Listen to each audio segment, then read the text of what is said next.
Our topic today is maxima, the idea of maxima and minima. So by definition, maxima is the highest point on the curve within the given range. So kung meron tayong range na binigay or a function of x, yung highest point on that curve would be maxima.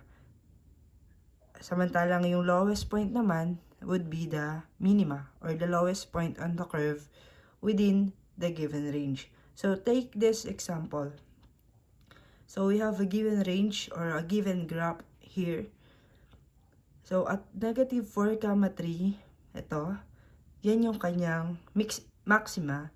At yung 1, negative 6, ito naman yung kanyang minima. So these points, so negative 4, 3 and 1, negative 6 are called critical points. So, syempre, hindi sa lahat ng pagkakataon, given na yung critical points, most of the time, yan yung kailangan natin i-solve. So, bibigyan lang tayo ng certain function or certain y value, y function or y equation, then we have to solve for the critical points. So, how should we solve for that critical points? So, first up, sa ating highest point or sa ating maxima and minima or critical points dito, for this example here at saka here, kung mapapansin nyo, pag nag-plot tayo ng tangent line, so again, ang tangent line natin is the line that intersect or graph at exactly one point.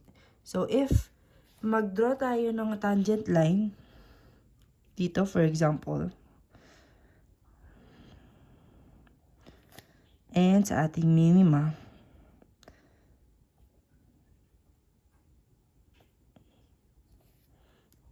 kung mapapansin nyo, ang tangent line natin is horizontal line. So pag ang ating tangent line is a horizontal line, that's automatically our slope, which is equal to the derivative of y with respect to x, is equal to 0. Now, to solve for the critical points of a given y equation, ang unang-unang kailangan natin gawin, ito yung steps. So, una, solve for y prime.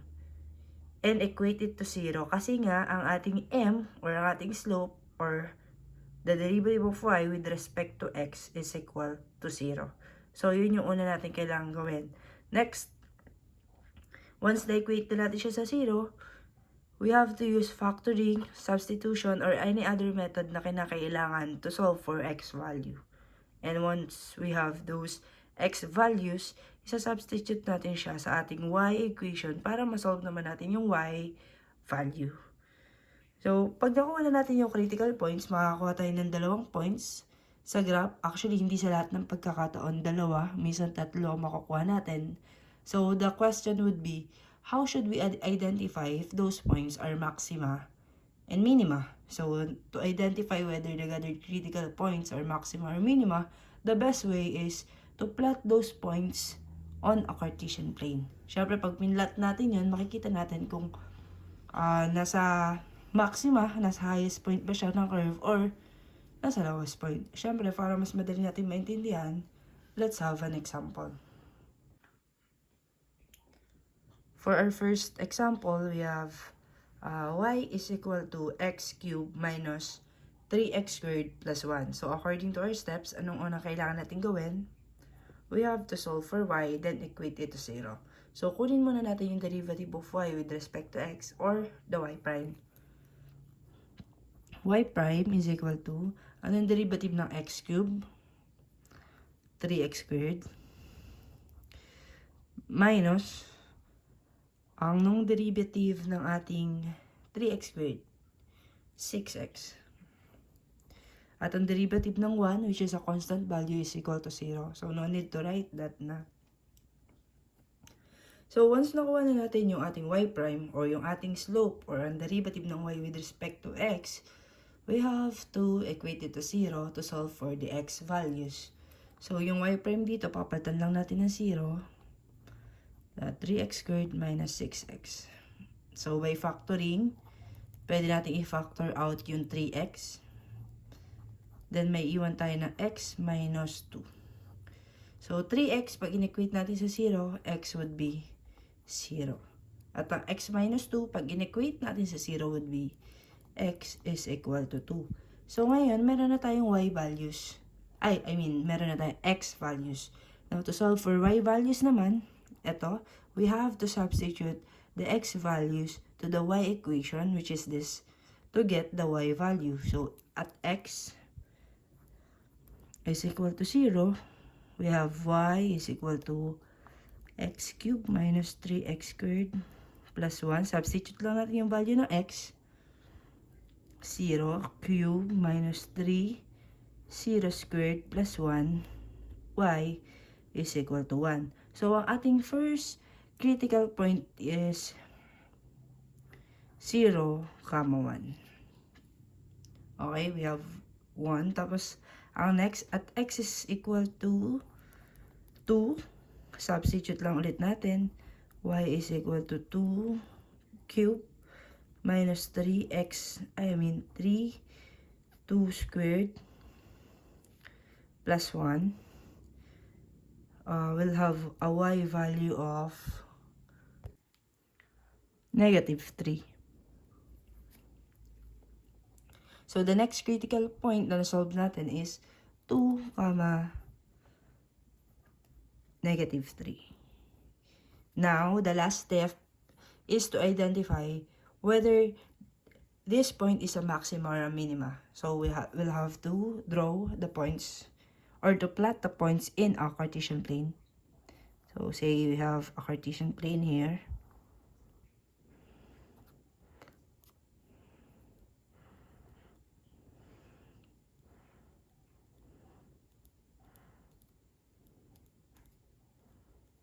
Ano yung first point natin? 0, 1. So, dito siya. And the next natin is 2, -3. So, ito siya. Ito yung ating 0, 1. At ito naman yung ating 2, -3. So, by observation, makikita na natin agad that since this is higher than this point, this is our maxima.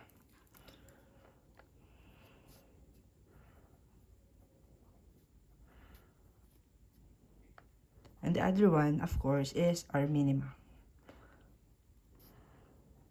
So that's how you solve 4 critical points, and that's how you'll identify whether it is maxima or minima. So that's the general idea of maxima and minima. So let's have another example. Let's have another example. So we have a y equation. Y is equal to x over x squared plus 1. So, according to our steps, ano yung unang kailangan natin gawin? We have to get, of course, the derivative of y with respect to x. Derivative of y with respect to x. Since inequated to 0, since the slope of a tangent line sa ating maxima and minima points or the critical points is a horizontal line which is equal to 0, okay? So, first things first, derivative ng y with respect to x. So, we have, anong pwede natin gawin ditong theorem? Gamitin theorem dito. So, pwede natin gamitin ang quotient rule. So, with x squared plus 1 as our v and x as our u. So, first thing, meron tayong x squared plus 1 times the derivative of u, x, 1 lang siya, minus x, multiply by the derivative of v, which is x squared plus 1, 2x na lang dahil yung 1 would be equal to 0. All over v squared, so ang v natin na ito, x squared plus 1. At squared natin siya. So simplifying this equation, we'll have x squared plus 1 minus 2x squared all over x squared plus 1 over 2. So, pwede pa natin siya i-simplify. So, derivative of y with respect to x is equal to, combine like terms, meron tayong x squared minus 2x squared. Meron tayong matitira na x squared na lang.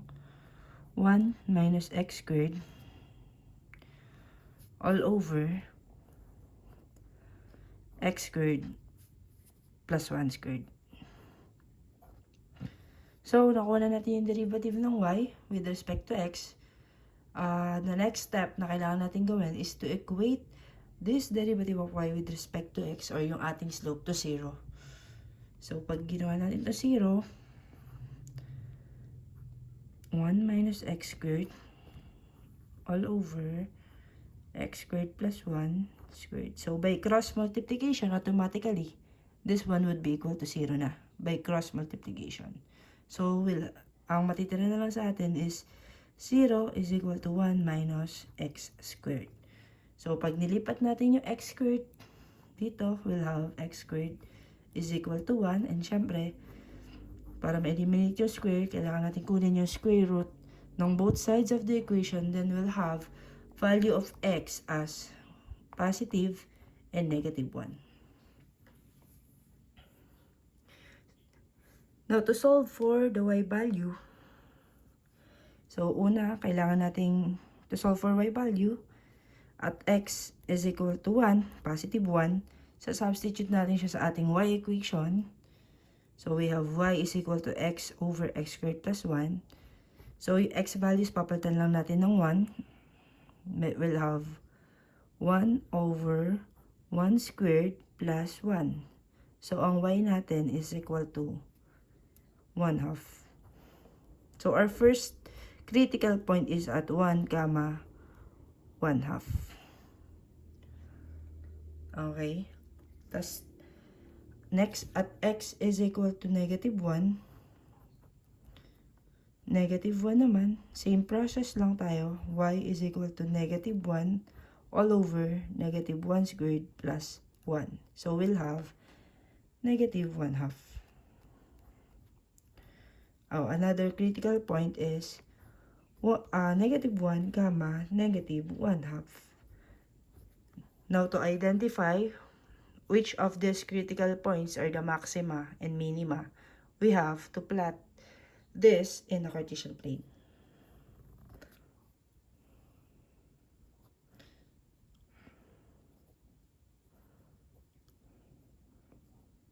So, first, we have 1, 1/2. So, dito tayo sa kalahati. And we have negative 1, negative 1/2.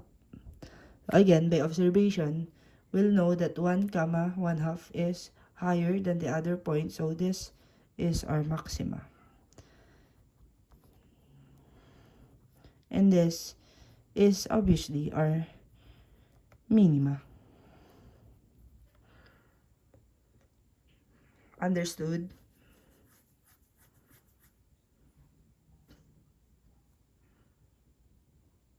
Now to serve as your sample problem, I want you to solve for this y function.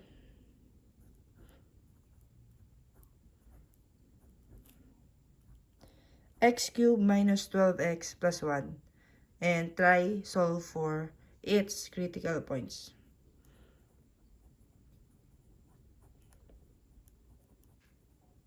And identify which is the maxima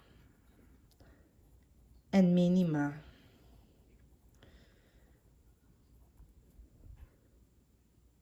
to those critical points. So, try solving it sa inyong mga notes.